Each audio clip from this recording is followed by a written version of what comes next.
Plenty of people love dogs, and plenty of people love steak, but few people would turn their friendly family pet into a fresh family meal. It may sound ridiculous, but the difference between chowing down on a chow chow and a slaughtered beef cow isn't as shocking as one may think. In fact, if viewed additionally from an environmental standpoint rather than just a cruelty standpoint alone, eating some type of farm-raised animal products has much farther-reaching effects. Unfortunately, the average American consumer does not think about the environmental implications and may turn a blind eye to cruelty because it's easier to not think about it. Therefore, many are unaware of the horrors of industrialized agriculture in America that contribute to the mistreatment of millions of animals and global environmental damage. As of now, factory farms raising livestock and growing commodity crops for food and animal feed are greatly subsidized by the taxpayer dollar, but what we're really paying for is world destruction.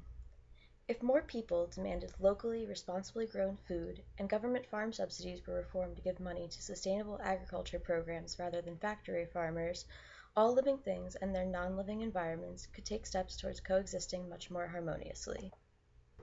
Factory farms are a huge problem that disrespect all types of life. Many animals in this industry go through a horrible existence before they head to the slaughterhouse, and others are essentially enslaved to produce and reproduce for human gain until they die an early death due to a highly stressful life. For example, living conditions for animals that will eventually end up on a plate promote disease among the animals and pollution of the environment. Small amounts of large confined animal feeding operations, or CAFOs, have taken over the meat industry.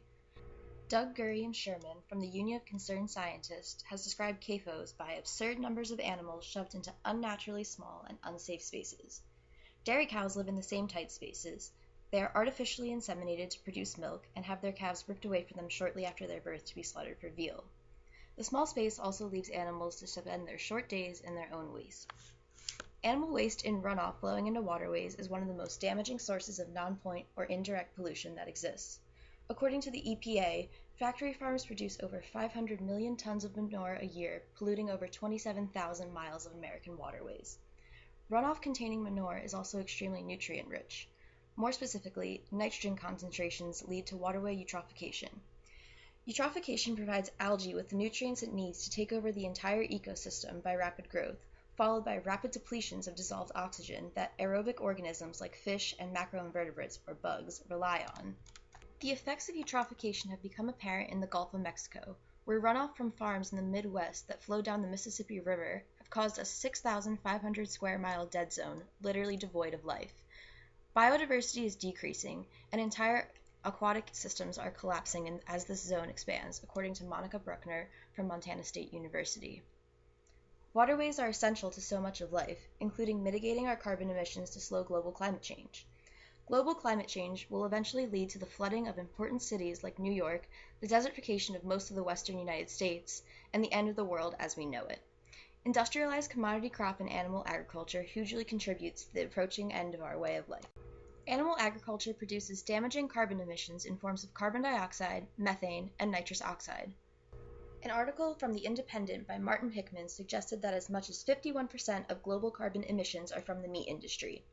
An article in World Watch magazine points out that it takes 28 calories of fossil fuel energy to produce 1 calorie of meat protein for human consumption. That level of energy consumption is entirely inefficient, unsustainable, and exactly what pushes global warming forward. It also takes 2,500 gallons of water, 12 pounds of grain, and 35 pounds of topsoil to produce 1 pound of beef. On the other hand, it only takes 24 gallons of water to produce a pound of potatoes. Because the commercialized agriculture industry harms so many, factory farms need to be stopped. It's not exactly feasible to completely shut down all factory farms, but reforms and government subsidies to grant money to sustainable farms instead will have a huge impact in the right direction. The current subsidies dished out by government mostly help large farm corporations or non-farmers. In a New York Times article by James Stewart, it was stated that $9 billion a year are split between subsidized farms. The top 1% of farmers collect over $1 million a year. All those in the top 20% are given more than $100,000, and the bottom 80% receive, on average, $5,000. The inequities across farms allow large factory farms to continue and expand. Some notable non-farmer recipients of subsidies, despite having no land in production, include the Walton family of Walmart, John Bon Jovi, and a variety of politicians and government officials. Instead of cutting farm subsidies or eliminating farms that produce animal products, the subsidies need reforms which redistribute the money among farmers who use sustainable practices and farms that produce specialty crops, meaning any crop besides corn and soy. Additionally, if people living near farms demanded fresh, sustainable food instead of brand name meats and junk food, individuals could contribute to lowering their individual carbon footprint and supporting local farms.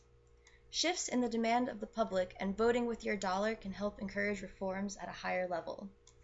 As part of this, growing vegetables and fruits at a lower cost would allow consumers to easily afford healthful produce that would guarantee income to those farmers. Shifting subsidies from commodity crop and animal agriculture to polyculture, or cultivating a variety of crops, would make healthier foods more accessible to consumers. In addition, variation and rotation in crops will benefit the soils and result in higher quality food production from smaller farms. Although I may be pushing plant-based foods, consumers could still enjoy eggs and steaks. The reallocation of subsidies and shifts in consumer demands to local produce would hopefully slowly put an end to factory farms, raise the prices of animal products, and therefore lower demand for animal products, but still allow sustainable local production of some dairy, eggs, and meat products. To wrap this up before my bleeding hippie heart stains my shirt, factory farms hurt everyone. They directly cause the suffering of millions of animals and contribute to a rapidly changing climate. If nothing else, consumers must become more thoughtful about what they eat, where their food comes from, and demand change in the business of agriculture.